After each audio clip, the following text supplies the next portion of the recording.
their set stories are always boring because they're very prepared. They're super professional and they don't blow up and yell at people. It's the same thing with Spielberg. It's like not really interesting production stuff. So you may be suggesting that doing a podcast about behind the scenes of the Coen brothers was I'm just foolish? talking about why Howdy Do That gets the short stick. Sure. So now that we've analyzed our own podcast, let's get into an episode of it. Should we chant Bart and Fink? For all of them? Well, we did it for the last two. Now I don't know how to start. I just want to do... That was like 4 of them ago. I just don't... Fargo. No, it's not as good of a joke. Today we are discussing Fargo. Yeah, we are talking about Fargo. And this is the Coen brothers. Yeah. God, we're bad at podcasting. No, we're great. It's good to be casual and transparent. I mean, I just don't know when you press record. It gives people the illusion that they know I want people to know that, like, Swaim has this thing that he just presses record whenever he wants, and he usually, like, he throws in weird, like, things into the mix, like sometimes like, shit, my computer's weird, or something like that I'm pretty sure he's recording. Yeah. Because then I get the files and I edit them. And it's just like, the dude fucking pressed record 40 minutes before he said that he did. This podcast is being recorded for quality assurance. Yeah, so. Or I'll ask a particularly weird question and then hit record so you just hear the answer. So we never have a start, like, usually things have structure. Like, so the Coen Bridget brothers, will be like, I don't know, pony, I guess if you ate it from like the hooves up, and that'll just be the beginning. Yeah. And so I started at a logical spot, but it's just like weird that we're all of a sudden talking about, I don't know, like castles or some shit. And who are we? Who are we? I'm Michael Swain. I'm Abe Epperson. All right, and we're the Coen brothers. Today we are talking about Fargo. Abe already name dropped the 3 spectra by which we analyze every Coen brothers movie in chronological order. They are Pedagogy, Howdy Do Dat, and Diegesis. Diegesis. My diegesis is acting up. There's some mashugana in my diegesis. So, a note about diegesis before we dive into the one for Fargo. Released 1996, cinematography Roger Deakins, score Carter Burwell. Woo. The Dream Team is in effect at this point. The Dream Team. Yeah, we've hit the stride of the podcast. I think a lot of you will agree. We're about to hit some of the greatest movies. And this is their breakout, really. When you think about it in terms of like the colloquial or like the zeitgeist being aware of them, this is like Academy Award. They're That's true. That's true. Blood Simple got no attention, or like the amount of attention indie movies get. That are good. Even like Hudsucker was like people knew about it. Hudsucker flopped. I would argue Raising Arizona was like a sleeper comedy hit that year. Yeah, but it was still, box office wise. I still think it felt indie to everyone. Fargo is like, they're here forever. And they're making Academy Award type level forever, shit. Yeah. But a note about how we do diegesis. Basically, I think on Hudsucker, which was the last one, we were like, we understand that it's important that you get a refresher, because if you're listening to this, you want to be able to call the scene to mind if you haven't watched the movie in a while, so you can keep up with the conversation. But at the same time, it's boring as fuck. Can we describe, like, are we going to speak a treatment of the film every time? Right. That we had the same problem on Cracked Movie Podcast with when it was just me and Tom, is that I kept trying to, let's just make a paragraph, just write it out, say it real quick, and then start talking about like the cool stuff about Jaws. Right. You know, like boy meets shark, shark meets boy. They fall in love. World meets shark. Yeah. Topanga kills shark. Can we just like make it as condensed as possible? See, but then I do, well, here, first of all, it worked on Vana Guys. Mm-hmm. It was a really useful strike, and I think that might be something unique about books. I think it's because they're so vast. They're so vast that how the fuck else are you going to go through it? With a movie, it still feels like if you just give me 30 minutes, I feel like I can tell you like interesting stuff and also tell you about every scene in the movie. So we're still going to do diegesis so you remember the beats of the movie. I think Fargo most people will remember vividly, but it's a simple film. Yeah. And it's fairly simple, but we are going to try and like condense and be faster and just do a little more effort of like later in pedagogy, if we're referencing a particular scene, we'll say, oh, we didn't mention this in diegesis. It's this scene. You remember this scene. We do recommend, unlike Frame Rate, where I think you can listen to Frame Rate and be like, that movie sounds good, maybe I'll watch it. You should see these before you listen. Yeah. Would you agree? I totally do. Let's hop into it. Fargo, as the opening crawl says, is a true story. They're trolling. The events depicted in this film took place in Minnesota in 1987. At the request of the survivors, the names have been changed out of respect for the dead. The rest has been told exactly as it occurred. Even stuff that there were no witnesses to, so how could they know? Because it wasn't a true story. Because they're just fucking with you. Is this... Well, I guess you'd argue the War of the Worlds radio play might be the first meta trick on the audience like this. But in my mind, in film, this is the first bold example of them going like, we could just say that, right? We could just lie. Well, it's not a law. This is intentional. The War of the Worlds one was unintentional. People just... he didn't know that was going to happen? No, people just tuned in and thought it was... Because how often are you like... Turn on the radio, what's happening in the world? No one expects a book to be read. Well, it's like when you saw that, there used to be that movie that was just a train coming out at the audience and people would duck reflexively. That's the Great Train Robbery, yeah. They have that shot. So it makes sense that if you tune in and it's the first time anyone's done this trick and you hear a newscaster voice going, no, for real, the Martians are here now. Yeah. They're shooting at your house. You're like... Really? Yeah. But this My house? This is super intentional, so I think it deserves a lot of credit. Oh yeah, they're just fucking with you because I think they were actually doing it for like not like snicker, you know, like hee reasons. It's not a South Park maneuver. Yeah, I think they actually thought that it was like people will probably like have an emotional issue with the movie if they believe this. So let's lie. That's what I admire, and I'm like, you sons of bitches, because no one can ever do it again with the same impact as the first time. Right. But they realize that we're writing a true crime story. Why not let people believe it really happened? It adds an emotional dimension. It does, because I think of any like a crime anthology or something like that, if you just pick one story, like season 1 of True Detective. Yeah. And if you told me this is a true story, I would be like, holy fuck. Shit. You know, like... Well, especially because it would be a Pizzagate, essentially. Yeah. Because all the senators are in a pedophile ring. In Carcosa. Yeah. Nope. That's the most delicious pizza. That's a different episode. Yeah. But Carcosa's nothing. That's what sucks about that show. The Yellow King. It's just some sticks and a slow man. All right, anyway. Back to Fargo. Slow man. Slow man playing with sticks.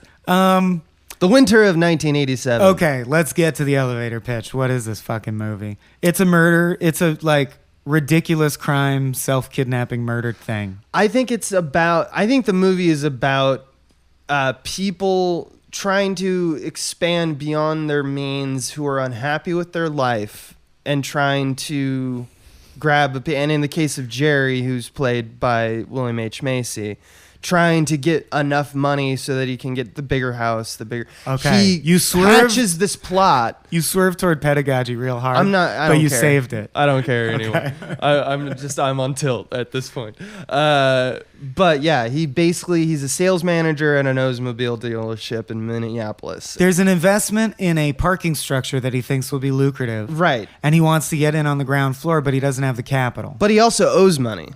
I don't think he does. I thought he did. Which makes him more of a piece of shit. I really don't think he does. Oh, okay. I think his father-in-law is a real hard ass who's rich. Mm-hmm. He married into this family, it's implied, for the money, but he doesn't get any because his father-in-law doesn't respect him. Right. This is a way to extort his father-in-law, Wade. Yeah. Everyone in the cast kills it. It's like a play. Yeah. Into giving him a loan. Right. And so he hatches this plan to get these two guys that he hears from Shep, who's another guy that he knows from, he's basically a mechanic at the dealership, to get these two guys who essentially are kidnappers for hire. And that's Buscemi and... Carl Hungus. I feel bad because he's a Coen regular and he's always shows a lot of versatility. And he wants to pay, for a car and $80,000... kidnap his wife. A tan Sierra.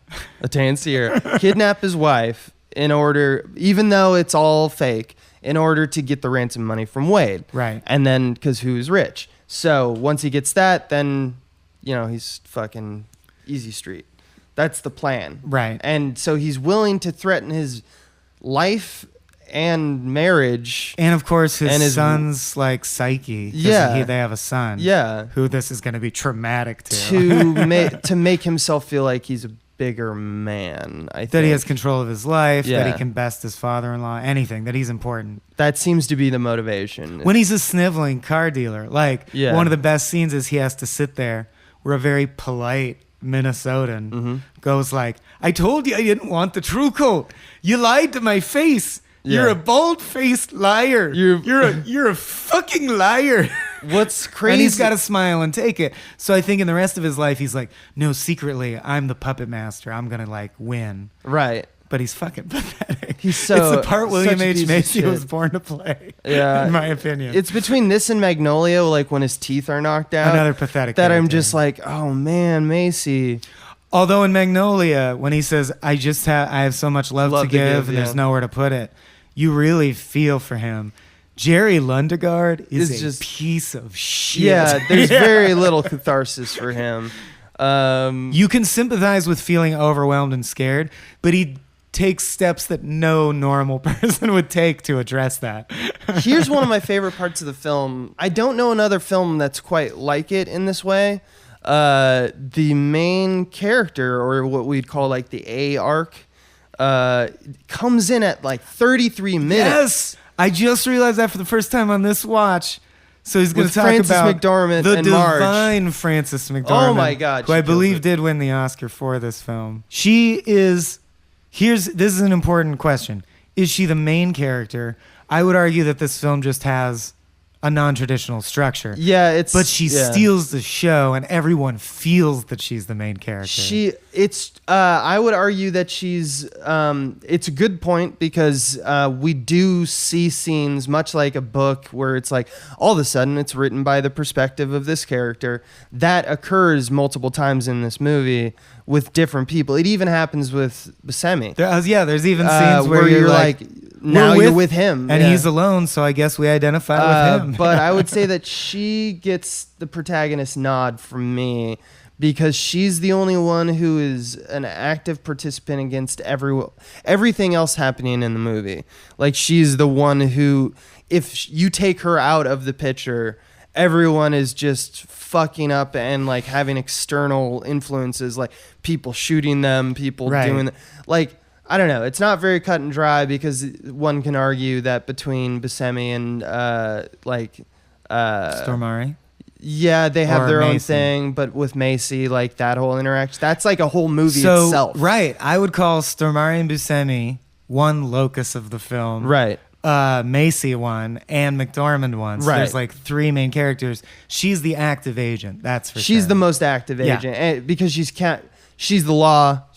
So she's law. and She's the pregnant, mild-mannered, polite Yeah. law. my favorite thing about them is their introduction, and by them I mean Marge and Norm. Norm played by John Carroll Lynch, who's also The dad from Pete and Pete. yeah, and also And the Zodiac Killer in Zodiac, Zodiac which Killer. is bizarre. Every scene that they're in the movie, they're either laying down, like together, they're Mm-hmm. on the phone, laying down, or eating. Yeah. And he brings her lunch and shit. It's fucking...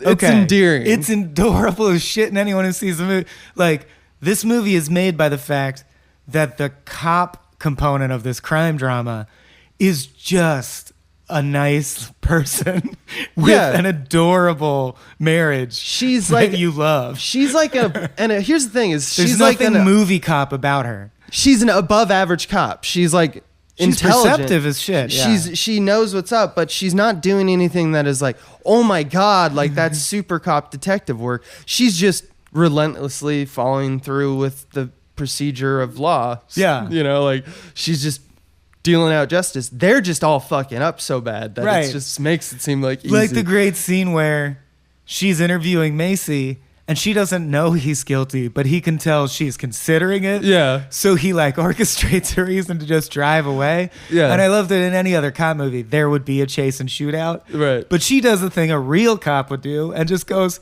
he's fleeing the interview. He's fleeing the scene of the interview. Yeah. And calls other cops to catch him, which is what happens in real life. That's I love that in that opening scene with Norm and Marge.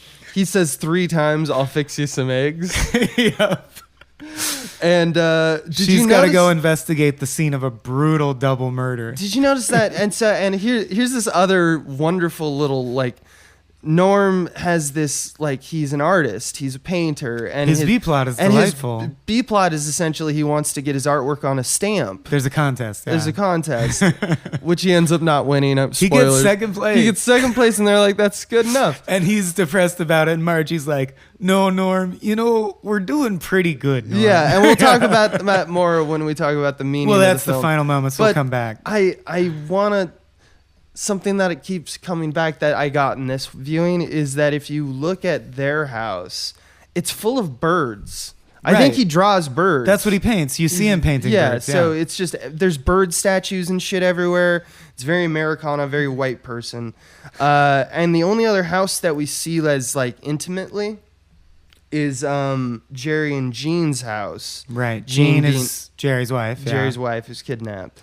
The victim. They're full of pigs and trophies. Oh, that's a good observation. Yeah. 1 point for Abe.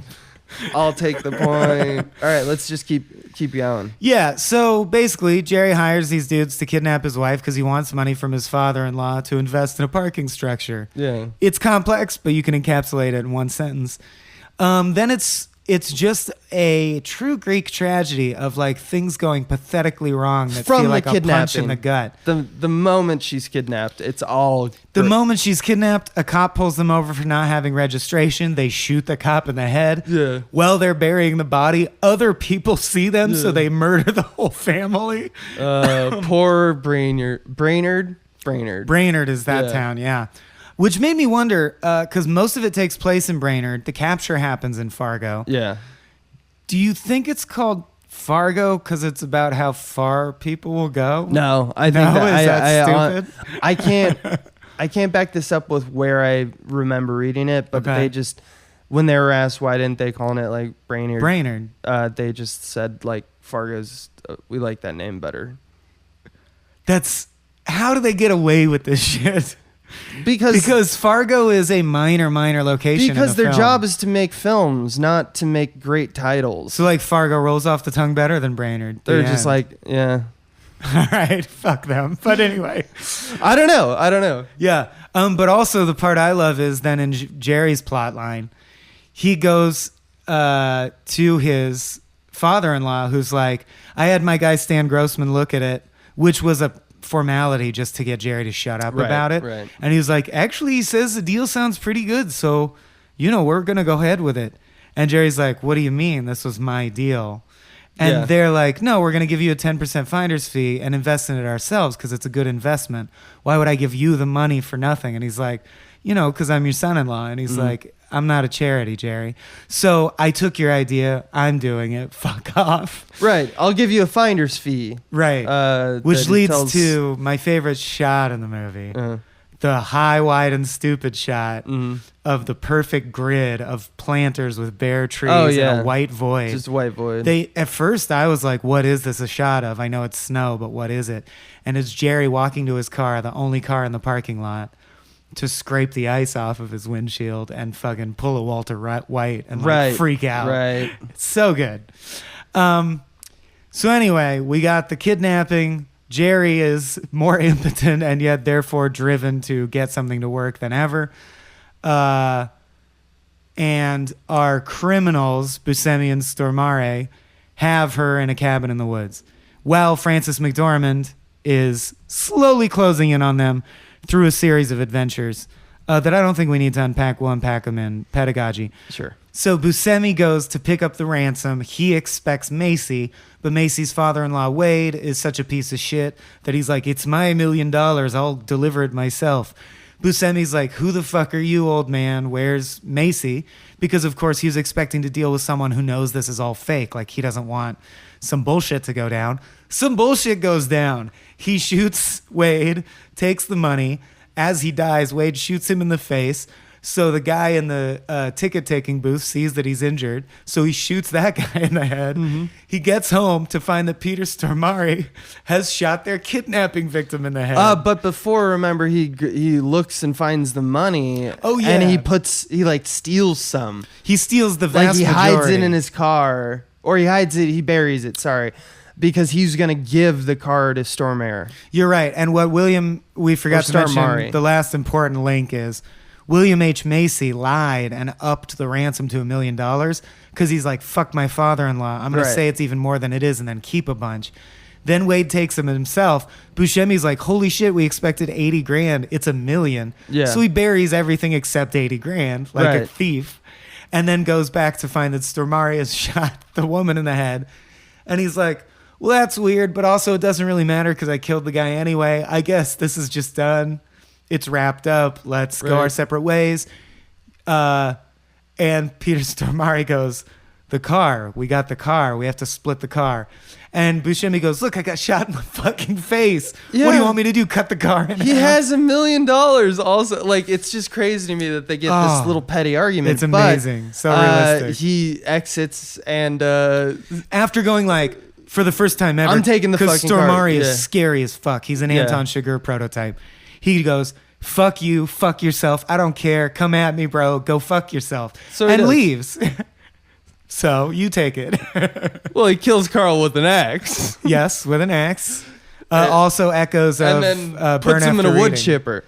Puts him in a wood chipper. Maybe the most iconic scene. Which is, and it's like, it's like a struggle how much he has to like put the bone through. As it would be. You know, you just hear it because you actually don't see most of it. You only see like the leg legs going in. But what is he? It's to you hide. hear it when Marge is coming up, doing like, "What's that sound?" Yeah. Also, what's crazy to me is apparently it's to hide the body by spreading it at a molecular level all over everything. Like, I don't think Peter Stormare is that bright as a criminal. No, and it's also like, well, this is just more meaning. Well, we're so close. Yeah. Anyway, he runs across the field. Margie shoots him in the leg. She arrests him. She says, why'd you have to do all this awful shit? And it was such a nice day. He doesn't answer. Then he says, it was all the 7 sins. I was reenacting the 7 sins. And we have to meet in this desert location. No, never mind. That's the end, right? Except Margie and Norm saying like, I love you, we're doing good. Yeah, the North Dakota police arrest Jerry at a motel and outside Jerry Bismarck because he drove arrested. away. Yeah. The mastermind just like, and Marge... it ends with Marge shooting him in the leg, right? From like afar. She's also like kind of like a crack shot. But there is a denouement after that. Yeah, which is that in her and Norm in bed. Norm, the painter, his Mallard painting has been selected for the 3-cent postage stamp. Not like the 28 Not cent. the 5-cent. Oh, okay. Or whatever it is. Which was first prize. And I love it because Marge reassures Norm that lots of people use 3-cent stamps. Like, it's like this, actually this is a good thing. Well, she's like, whenever they raise the rate on postage, people need those 3-cent stamps. Yeah, and then it ends with them just hardcore fucking. Yeah, well, I mean, they're gonna have a child in 2 months, and that's it. That's Fargo. I mean, there's a few things we left out, Yanagita and stuff like that. That is more like tonal. Like, I think we'll dive into that now stuff with pedagogy because it's more about like they're little bells and whistles that kind of infuse meaning, but it isn't a part of the grander narrative. Yeah, so this is the analysis part where we analyze. My favorite part. Mm-hmm. You've made that painfully clear. The best part. First thing I'll say is, and I guess this is more diegesis because it's part of the craft, but I just want to forestall your joy. Yeah. But I want people to fucking focus on the fact that Carter Burwell wrote the score for Hudsucker and then wrote the score for this and how different they make you feel. And also that Hudsucker, the third act, features a bunch of shots of snow, and so does this, and they're shot by the same team, and how different snow feels. Mm. It's just incredible, the versatility. Like, to have, all they do is change the lighting and the shots and the music, and you're like, either, oh, snow is angel blessings coming down from heaven, or, why does anyone live here? Snow destroys all. Snow is the inevitable death of like the bones inside us. It's amazing how different Fargo feels from Hudsucker. Yeah, let's talk about snow a little bit in Fargo. Because It's a character. I mean, they definitely made a meal out of it with like the poster and the cover and like the establishing shots in the movie, like everything. And I think at one point Joel Coen said like the crazy, because they came from the Midwest originally. They're from, I think, Minnesota. It's amazing how Even much though we know this is about North their Dakota. work and don't care about their personal lives, which I think they would appreciate. Yeah, It doesn't matter. Yeah. And what's crazy is I think that this is like their love note, but also kind of a damning love note. Well, it's dark to, as shit. Yeah, but just to like the type of people that can exist in these like suburban areas. Because I think Joel Coen quoted like, it's like, what is Fargo? Fargo is like a Siberian suburb or something like that. Like it's just that it's cold and relentless, and it's full of people who Are used to it. Yeah, exactly. And it's very interesting because it's obviously the suburb part is the other part, which is that like I was mentioning earlier in the podcast about how like they have like little trophies and pig statues in the Lundegard home. And yeah, in the Lundegard home, and like just very Americana, very like stuff that I like. When I look back at my own life, I think about the shit that didn't make sense to me that my mom would do, you know, just like, I'm going to buy like a Christmas ornament, or like, why are we doing this every Christmas? This is We're nonsense. Jewish, Mom. Yeah. We don't really care about this. Why do you care about it? Well, it's just the thing you do. That's just, it's been a tradition. So these are very traditional people. And I think that with the reason I think snow is amazing is that you can't, like, you really made me think about it when you talked about the wood chipper, how it stains just the stains snow red. Everything. It's like you couldn't be more obvious with a body. And it's almost like there's a natural state of snow and there's a natural state of Brainerd. Like it's this white, absolutely carpeted with whiteness, and then as Minnesota demographically is. And then this like this series of events that are all created by just like this half-hatch plot of someone who's people like who are either greedy or, you know, just this plan by Macy that it's just like a stupid plan, but it's not like glaringly stupid. It's like an average plan. It's not like one of the right? Yeah, it is greed, but it's not like he's not trying to hurt anybody. He says it a few times, you know, in the movie. If you discount psychological trauma. But he's obviously just completely misled. Yeah. But more than anything, he just doesn't know how to do this. He's just not good and at he's it. just sad. Yeah. He's just sad because he just wants a better lot in life. Right. And he just stains the entire town with this bullshit. And now you made me realize the red window scraper that Buscemi stabs in the ground to mark where he buried his treasure, very similar to the shot of the blood spray coming out of the wood chipper on the snow. That's really cool, too. Yeah, it's kind of... I'm sure that was intentional, even though the Coen brothers would never say it was. Yeah, I feel like just to get my thesis out so that things can support that rather than trying to build to it, the main takeaway for me that I love about it, and I think it is underscored by Frances McDormand's last line to Peter Stormare, your buddy and that poor woman and those two people up in Brainerd, listing all the people he killed, and it was such a nice day. And it's not a nice day. It's not a nice day. It's a frozen, horrible day. But for them, it's a nice day. That's my point, is I think the location shows the resiliency of these people who are just average people. And it shows how an average person can withstand shocking amounts of evil and to overcome evil, even shocking evil. Like when Buscemi gets back and Stormare has just shot her in the head because she wouldn't stop screaming, is what he says. We've reached the level of like, man, this guy's fucking evil. And to overcome that evil, all you need is a bunch of mundane acts of kindness that anyone could do. Like the guy who she interviews, or a different cop interviews, who's like, yeah, there was this funny looking guy bragging, you know, he said, the last guy who bugged me, you know, he's 6 feet underground, you know. And I said, oh, yeah. And he said, you know what I mean? And I said, well, it sounds like it didn't go too good for him. And he said, yeah, it didn't. He's dead now. Anyway, I'm staying up at the lake. Yeah. So it's like a witness who's an average person reporting something obviously suspicious to the police. Frances McDormand taking the steps you'd hope an average. So like the beauty of mundane goodness, the fact that I actually think Fargo's a really hopeful movie, which I think people will disagree with me on. No, I agree with you. I think it's about that, damn, it can be a cold-ass winter, but if the bulk of people just exhibit common courtesy and like basic decency, we'll make it through. Right. Because evil people ruin themselves.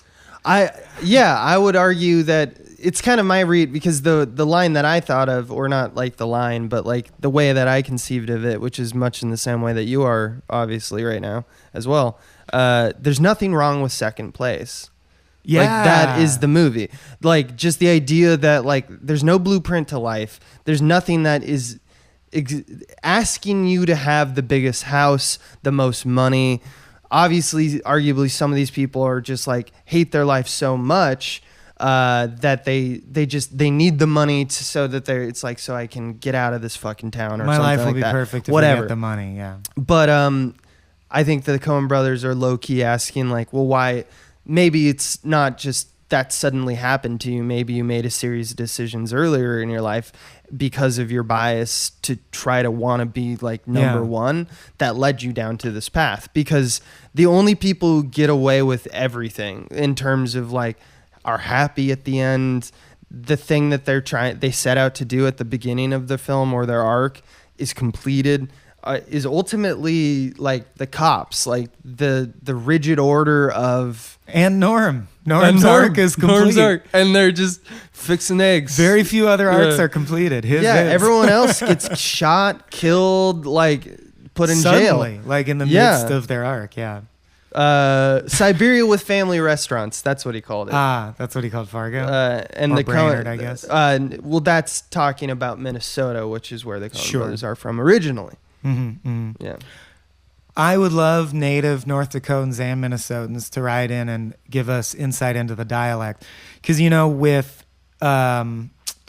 Raising Arizona, very famously, everyone in Arizona said, like, no one sounds like this in Arizona. Like and I wonder if that's true of Minnesota, because I know for everyone I know, the way they talk in Fargo is now how we assume people in Minnesota talk. And I'm wondering how accurate it is. Right. Because yeah. Oh, that's a rough one. Oh, yeah. It's also that. You all right, Margie? I'm okay. Just got to puke. Yeah, just got to puke.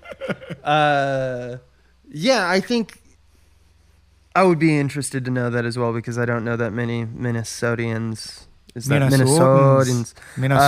But the ones that I do know have normal, like California non-accents. Yeah. So there's that. I love that. Just another random piece of trivia that makes me happy when the Coen brothers do it. It's reminiscent of like this is a true story. There's a line.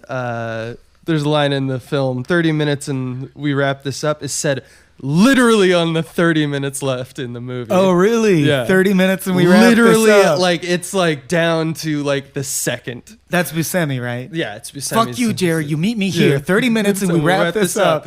And that's awesome. It's so fucking awesome. And it's just like, why? Why would you do that? Why would you do that? Can we just talk about Buscemi and Stormare as a duo who are totally driven by, like, they're Laurel and Hardy if they murdered innocent people. I want to give you a fact, just throw in your head because I know exactly what you're going to say.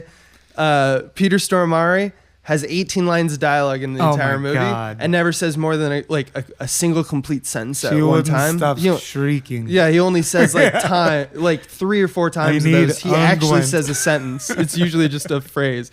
By comparison, Carl Buscemi has 150 lines of dialogue because he's just constantly talking. It's a fucking fountain of conversation over here, buddy. I love that he kind of... There's overlap with his beatnik dialect from Hudsucker Proxy. Like, he's still like a cool cat, man. a little bit. Like, he's trying... Yeah, that's true. That's true. I didn't even think of that. But they are... Buscemi is Carl Showalter, which I only find interesting because Michael Showalter is an idol of mine. I'm sure they didn't do that intentionally. But Right. And then Peter Stormare's character, his name is Geir Grimsrud, which is a real Anton Chigurh status name. Yeah, Geir it's also Grimsrud. he's Swedish I wanna In say. this? Or the actor? The actor. Because he's done multiple accents in multiple He did the Coen he films. did. I mean, we're going to talk next He's gonna about be the Big one of the Lebowski. nihilists. Yeah. So I never knew do you know what nationality he's supposed to be in Fargo? I think he's supposed to be what he actually is because the Just- accent is like Finnish, like He says so little, it's hard to get a fix on. yeah, it's like I need Ungwin.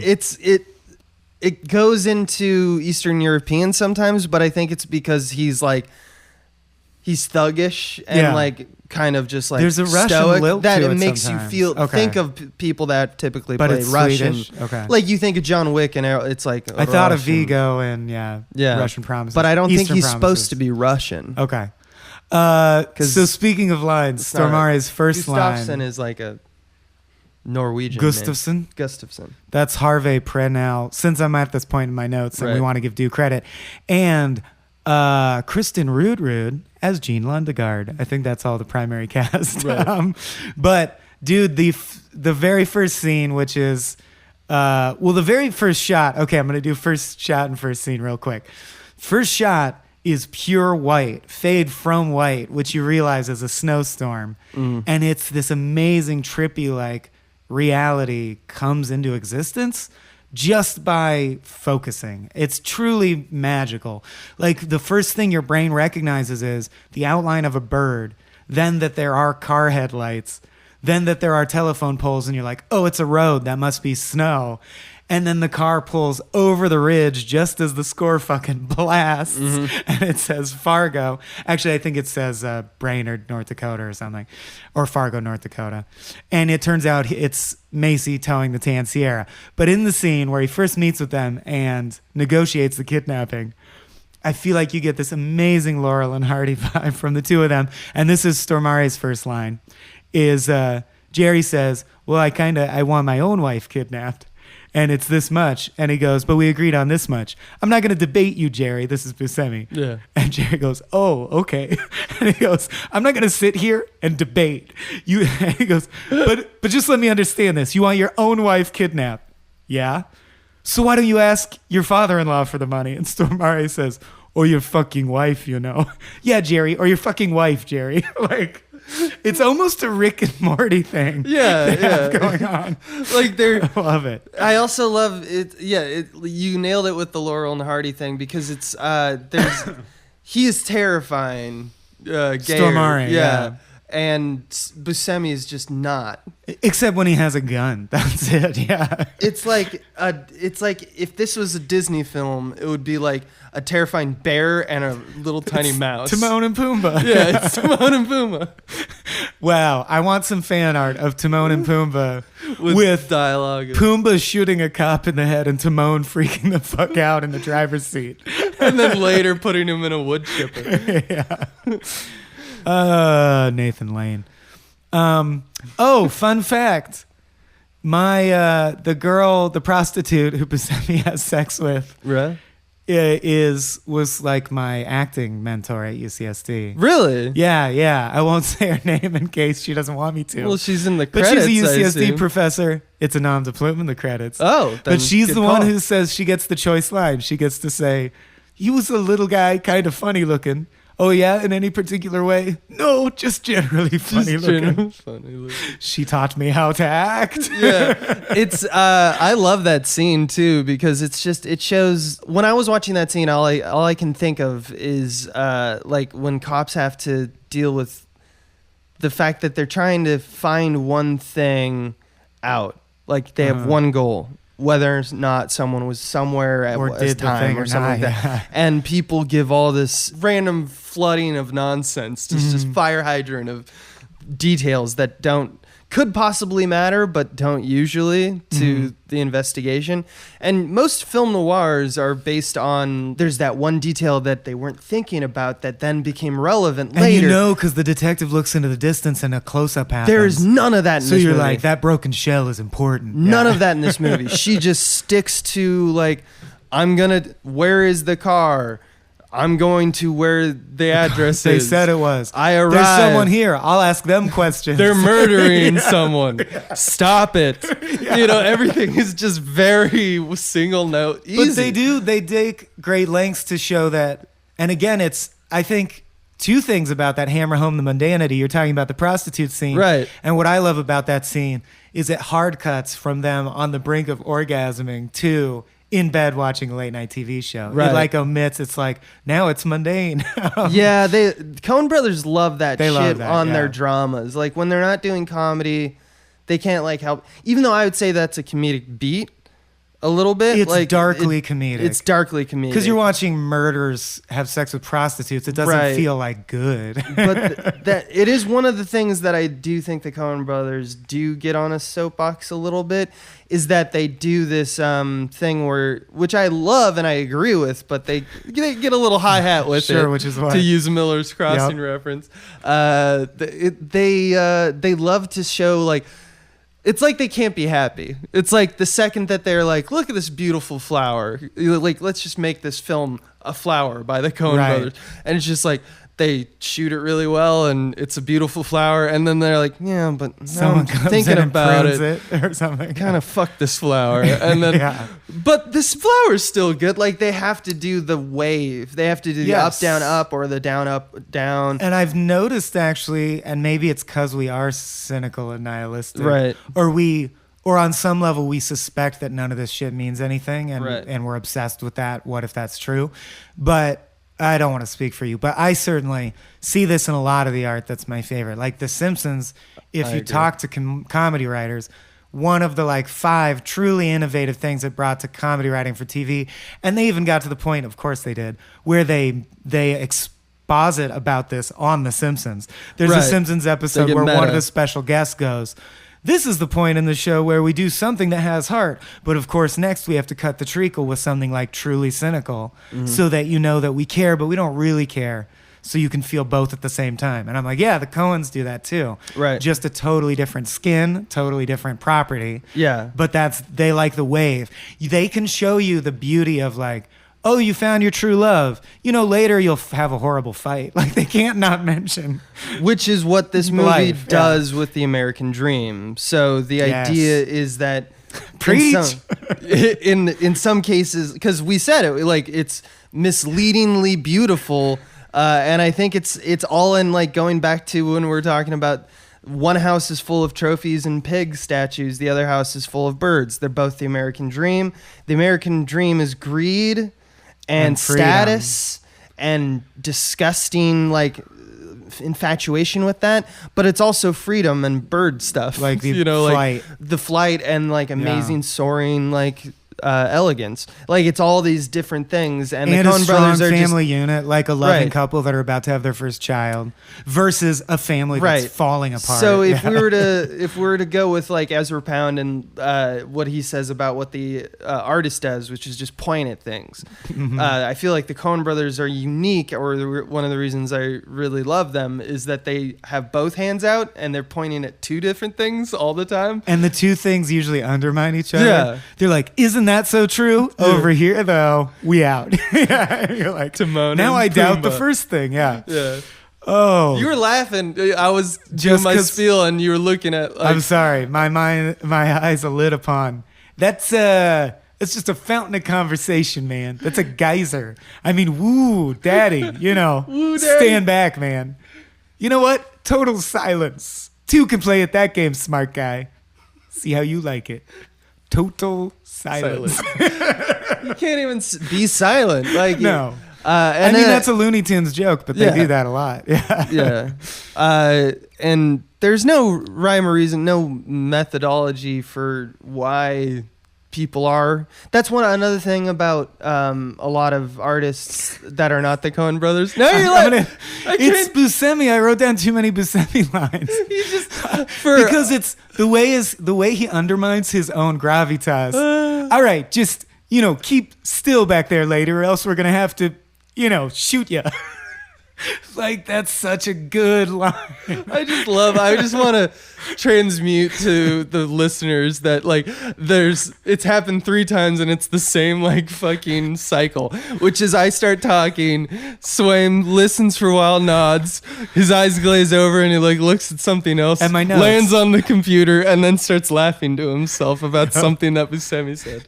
I deleted them all, so we're no, it's fine. It's fine. I think it's endearing as fuck. I think you're a real norm right now. We haven't talked about Yanagita. What does that mean? Yeah, I was gonna say, speaking of stuff that might not mean anything, that's the beat I'm still confused by, unless it's more mundanity. But like, so just to get it out of the way, and then I love your analysis first. The encapsulation, in case you forget, is in the midst of all this craziness. Margie gets contacted by an old high school friend, Mike Yanagita, who says, would you like to have lunch? I'm in the area. They have lunch. He ends up saying his wife died of leukemia a few years ago, and he's been really sad ever since, and he thought maybe she was single now. And she says, no, I'm married to Norm. And he starts crying and says, I'm just so lonely, and you were always such a nice lady. Yeah. And she's like, okay, sorry, gotta go, this is weird. And then she hears from her friend, on the phone call, he never had a wife. That was just a girl he was obsessed with in high school, right? And he's just some crazy weird dude. Yeah. What's the point of that? How does it inform the story? I mean, do you want to? I don't have any. You don't have. I don't know. Oh wow! I think it's more of the same. I would cut the arc from the movie. I love it. Okay. Because what I think it means is that it entirely deals with who Marge is and the fact that she's pregnant as well. Those two aspects about her mean that she's confident in her choices that she has made in her life. Now, with Mike, he isn't. In fact, he's a liar, and he does these sins that are born out of like hubris, like most other people in the movie.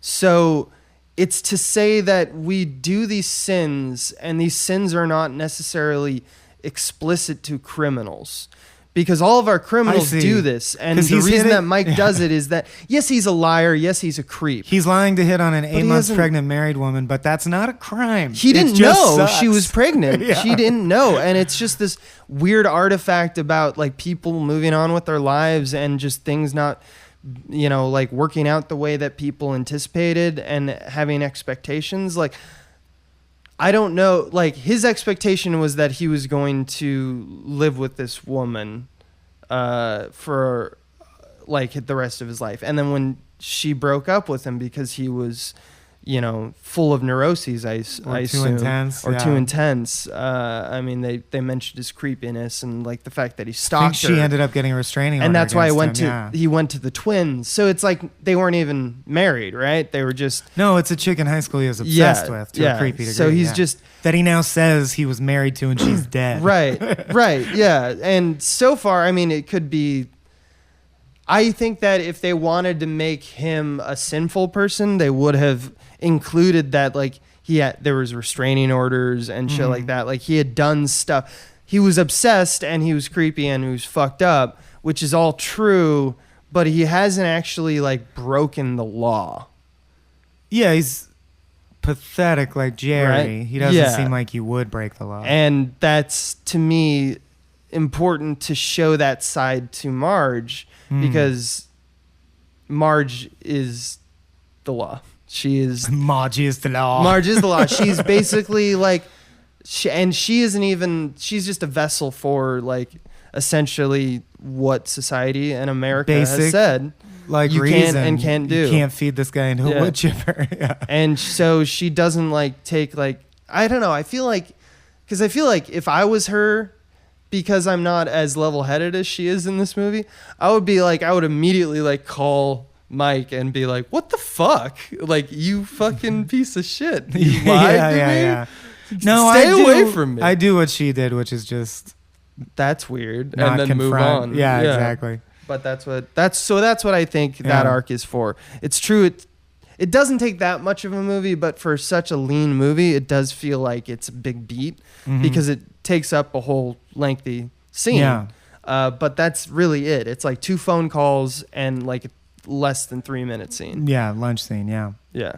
Because I think it's important that, like you said, it's mundane, but they do go out of their way to show that Margie's competence is above average for all the people around her. Yes, at least very much like so. She has Lou, her deputy, who Old says, Birdie Dents. I already put out an APB for a plate reading DLR and then any sequence of numbers because I figured he was writing DLR and then got shot, the state trooper. And she says, can't say I agree 100% with your police work there, Lou. Oh, yeah? Yeah. I mean, I think we're looking for a car that has dealer plates. Oh, geez. Oh, geez. And what I love is he's obviously devastated. Like he knows he did a bad cop job. Right. And she saves the cat. She's like, doesn't can't rub it let in him his be face. sad. No, Yeah. she makes a joke to break the tension. Say, Lou, you hear the one about the guy who couldn't afford vanity plates, so he changed his name to 3JLR 404? And Lou is still sad, but he goes, yeah, that's a good one. Like, yeah, it's they're all so nice to each other.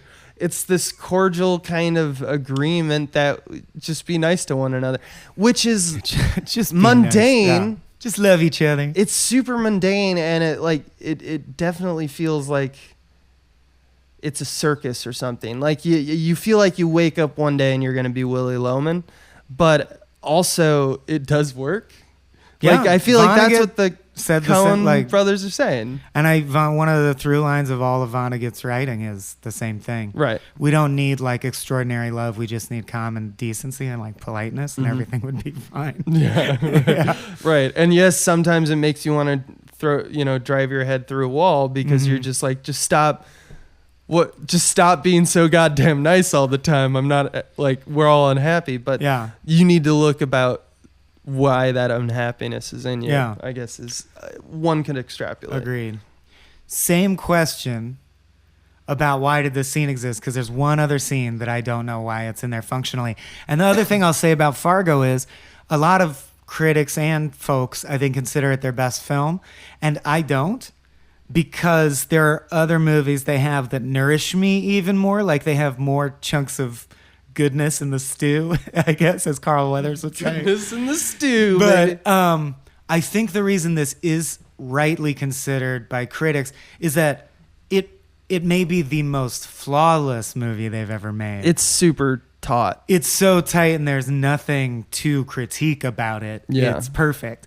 But there's other movies they have that I would argue have more flaws, but at the same time, in spite of that, have more things that I love as well. And we'll get to that. But for a movie that's so flawless, I really like to hone in on like, well, why is this scene there then? And the only other one I thought that about is Buscemi out with a sex worker again. But this time it's like from an escort service and he's taking her on a date. And they're seeing Jose Feliciano, who I love, right. live in concert, which is cool. But the full scene is he goes, so how long you been with the escort service? Few months. Find that work interesting, do you? Heck you talking about? Yeah. And that's the end of the scene. Oh, and then it cuts to him having sex with her, and Shep comes in and beats the shit out of her with a belt. Yeah. I'm wondering why that scene at the concert. Why didn't it just cut to him having sex with another woman and Shep comes in and beats him with a belt? I think, I mean, I definitely have a theory. Okay. How much do the tickets cost to get into something like that? Well, the concert. When's it supposed to take place? I don't even remember. 87. Late 80s? Yeah. I don't know, The 40 number bucks, doesn't matter, 40 but bucks? it's like, Yeah. it's not a movie. It's higher than a movie. It's Yeah, not, for sure. There's a transactional aspect about sex work, you know? And the escort is like obviously more expensive than the chicks he hooked Right. up with in Brainerd. Why yeah. is he doing any of this at all? What is he trying to do? It's showing what a bad criminal he is. He's flaunting his money, which is the worst thing he could be doing. I think I mean, that's true. I think it's, once again, it's the motive for the biggest sin in the movie. And because this biggest sin in the wanting movie to is be a Hoover's bigger man than he wanting is. to flaunt it, doing what Wanting respect and Wade does, where he's like, accolades. the criminals, they think they can do this to me. They think they can ransom me. I'm going to go down there with a gun and call show them them a punk. Yeah. I'm a kingfish. and then he gets shot. You Right. know, like, so that's what everyone is doing who's on the Although wrong he side does of the law. wing Buscemi, to which He does, Buscemi's yeah. line is, "What is with you imbeciles? You fucking asshole. You fucking shot me. Ah." And then he gets put in a wood chipper after being hit with an axe by a very terrifying curt man. So to me, that's what it is it's he wants to be seen as a big man, and so he's taking an escort to what he thinks is like what he can afford. Like a nice evening. Right. Even Paying though a that's woman to be intimate with him because he could not get laid otherwise. Exactly. So it comes down to he's unhappy with his life, but he's mimicking what that happiness. Because here's a man who would look at Norm, Frances McDormand's husband, and be like, you just do paintings of mallards and you put them on stamps, and you get your wife and you lunch. can't even get it, and You're you pathetic. you're Yeah. pathetic. Even though Norm is fucking great, Having a great life. like Norm such is a killing great it. life. His wife is fucking Frances McDormand, fucking killing it. So I think that's why that scene exists. All right. That makes sense. And for what? Oh. For a little bit of money. There's more to life than a little money, you know. Exactly. Don't you know that? And here you are, and it's a beautiful day. It's a beautiful. And they day. pass the Paul Bunyan statue again. That's one thing I wonder. I think it's something personal to the Coen I brothers. think they knew it existed and they like it and they wanted it in the movie. I Like think it- it's it's just like- like a sight to see. because I tried to do like the mental Tetris that is like tall tale. Like what I is mean, it? an axe is about to come down. Everyone's Yeah. under the threat of this looming blade. All this area was like it started with lumber is how you got money. Sure, and lumber but it trade. can't- I don't think And it it's- can matter that No, I much. think it's one of those. I think it's pig statuettes and bird statuettes and bird. It's all that Americana Yeah. shit. You know, it's just like they look at it and they go like, "What the fuck?" Because you drive Yeah. around and you like. I grew up next to a town called Gilroy in the South Bay. Garlic Festival. And they put on their like welcome to Gilroy, garlic capital of the world. And the town smells like garlic in the air. Yeah. And it's just like one of those things that when you drive by, I love it. It's lovely until you live there. Yeah. Garlic is one of the smells I could withstand the longest, but there's no one smell I want to smell eternally all the It's time. great. Yeah. It's great. Garlic is a good smell. But like, you know what I mean about the Americana of it? It's like Yes. it's boasting Right, about this thing that seems mundane to the rest of us. And it's like, I know why it's done. It's this tourism kind of Effingham, thing. intersection of capital. What Yeah. was it? No. The crossroads of industry. And this Yeah. was like the town where we shot Kill Me Now that has like 40 people. in I it. love it because like, Crossroads of industry. my favorite part about it is that like the richest man in town was this like the sign owner, the guy the guy who put that sign Yeah, up. we won't say who it was just because we don't need to. But it's just hilarious to me that. Well, what do we need a lot of? Well, you have like an Arby's and a McDonald's and 2 gas stations. and just Yeah. big roads everywhere, just roads. It's a crossroads. It's a crossroads. There's industry. Yeah. And then someone was smart enough to think of, you know what you need? If you have roads, you Yeah. need signs. And there's a lot of darkness in whites, especially white suburban America. And we know that. We don't need to belabor that point. But I think Fargo does a good job of showing that these tiny towns have a kind of mundane goodness that is powerful too. Yeah, I think, yeah. And also fosters for the wrong type of person an absolute hell. Right. Because these people want to be they want to be a big fish in a small pond, and they also want the big pond too. It's like that's the problem is that they want both and they want all of it and they think they deserve it, but they don't. Like this, and there's other like stories I could name where the narrative is like the person who wants it all at all costs and like clawing their way to the top, and yet it's set in like Indianapolis, and you're like, well, step one, move to New York City then. Or, you know, like you are doing a weird thing if you think you're going to conquer the whole game from Fargo, Minnesota. What are you trying to do? Right. Like gauge your expectations to what your life is. Right. But Jerry sadly could not. And he ends up sobbing amazingly, getting dragged out by police, snorting and screaming. I'm ready for How'd He Do That. I got some How'd He Do That. You are. Yeah, I can start. Sure, you can start. I thought so. Oh, what the Christ! It's not. There's nothing real technologically interesting about this movie. Other than that, everything is done so well. Well, you got the Deeks at the cinema as the cinematographer, and the man just shoots naturalistic light like no one else. So yes, the lenses are good. Yes, the framing is perfect. Yes, the locations are wonderful. But there's nothing that is. How'd he do that? But I do think that the most interesting stuff is how they did it in terms of the writing of it. And like one of the things that jumped out at me is Joel Coen talking about how referencing Stanley Kubrick's Clockwork Orange, because Steve Buscemi says at one point that he's in town for, quote, just a little of the old In and Out, which is right. Clockwork Orange. That's their slang for sex. Yeah. And also Kubrick. How long are you in town? Oh, I'm just in and then out. In for a little in and out. Yeah. Smooth guy. Smooth guys. To reference Malcolm McDowell in that movie. And then when our kidnappers are driving outside of Minneapolis, the song "These Boots Are Made for Walking" is on the radio, which is a reference to Full Metal Jacket, I think. Or at least that was also a song that played in Full Metal Jacket. Or Christopher Walken's Special Boots.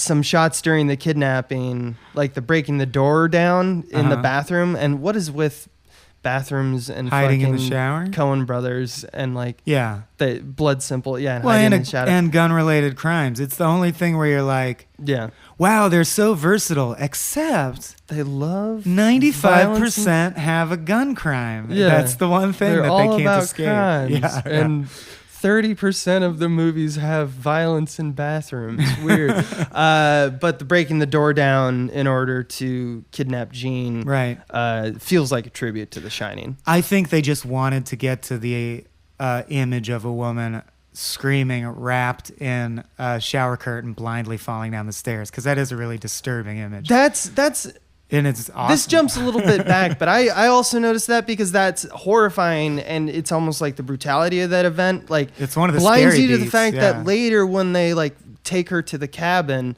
and they laugh about how funny it is that she's trying to run away, that she looks like a chicken, a blind chicken. She's like darting in left and right her head, and they know they'll just recover her whenever they want. Yeah, because she's got something over her head, like a burlap bag or whatever. And it's just like, I know it's just because that's what you would do if you're a kidnapper. You'd cover their head. Yeah, but it just feels weird that like they also chose that moment for her. The woman's face to never be seen again. You mean the Coen's choice? Yeah, it was. I don't know what it means. Jean is an afterthought in the movie. Yeah, she's handled like an object. I don't mean like she's treated like a sexual object, but she's just the MacGuffin. She's just the victim. Yeah. That is interesting that the Coens decided to very quickly take her face away and never show you her face again. That's got to mean something. I bet we stumbled on one. Like once she becomes kidnapped, Jerry has objectified her. He is turning her from a human being into just a poker chip. He's literally taking away her agency and her humanity. He's a horrible man. He made that guy need Ungwin. Speaking of How'd He Do That, we rarely mention directing, but I just think it had to be. It's either Peter Stormare's choice, which would still count as a How'd He Do That. So it's either an acting choice or the Coens told him to do it. But either way, I think it's brilliant how Peter Stormare, when he is at rest, his mouth is always slightly open. Yeah. That includes when he acts as Buscemi in the snow. His mouth is hanging open. When he's watching soap operas, his mouth is hanging open. Yeah. And shoving cereal in his face. And when we see him in other Coen Brothers movies, that's not the case. So I just fucking love that detail. There's editing tricks that are like for other filmmakers out there that are just like, oh, fuck. The one that really jumps out at me in this film is how good the Coen brothers are at continuity cuts. And what a continuity cut is a cut from one scene to another that either takes the same motion, like people recognize it from like Game of Thrones when the Sam is like Samuel Tarly. He's like making food for the Citadel's like. Sam. I've only seen a few Game of Thrones episodes, Yeah. but the guy who's clearly a ripoff of Sam from Lord of the Rings. Yeah, He's basically the same. Yeah, and Frodo is Frodo's Jon Snow. Jon Snow. Yeah, Jon Snow. But Frodo. there's a scene where there's a whole montage that they build out of him making food that looks like shit. Like it's just like gruel. Just like fucking Sam did when they hiked Mount Doom. And then he also is the guy who like takes the shit from the chamber pots. And it's like this weird mixing to the point that it all just looks the same to him. Does he ever rap about potatoes? No. No, okay. Rap? Yeah. Potatoes. Boil them, roast them, stick them in a stew. He calls That was Gollum a little stinker. That was a one 1%er joke. Yeah. There's like 4 people who will know what that's a reference to, and that one's for you. Potatoes. Yeah. But yeah, they're king of the continuity cuts. Carl is trying to get the TV to work. It cuts to Marge watching the beetle feeding its young. Like they use TVs. Norm and Marge eating. I think you glossed over that in a way where some people might not visualize. So sorry to interrupt, but just to clarify. Yeah. Carl, in one of his most heightened moments of peak, is smashing the TV trying to get a signal. Right. And the camera zooms into the point where the screen is all the way there. And him hitting the TV becomes really unpleasantly loud. Mm-hmm. And then he hits it one time and it resolves. And you're like, thank God that's over. He got a signal. And it zooms out and you realize it's Frances McDormand watching TV. Right. And, awesome. Everything works fine. In her world, because she's nice. Yeah, because she's not a criminal in a cabin that... Right.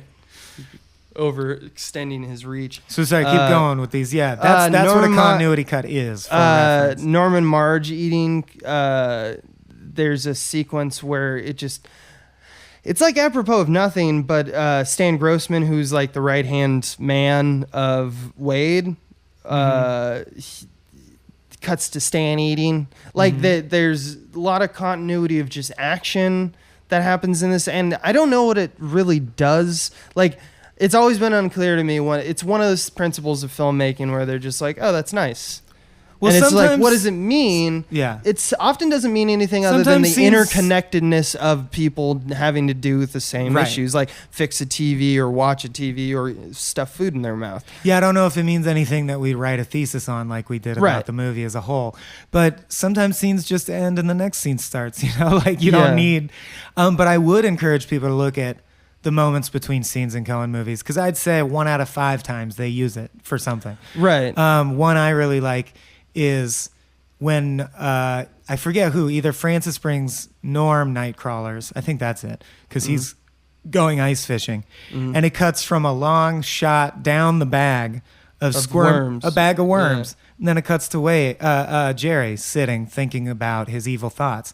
And you're like, yeah, the inside of his head is like a bag of worms. I love that. Yeah. So they do that just for something to do. And that's like... The TV one seems like it's just something cool to do. But that means that it's like idle hands kind of thing. But it also provides emotional gotta texture. Do something. Like the roller coaster has a dip because you go from hugely angry scene to calm.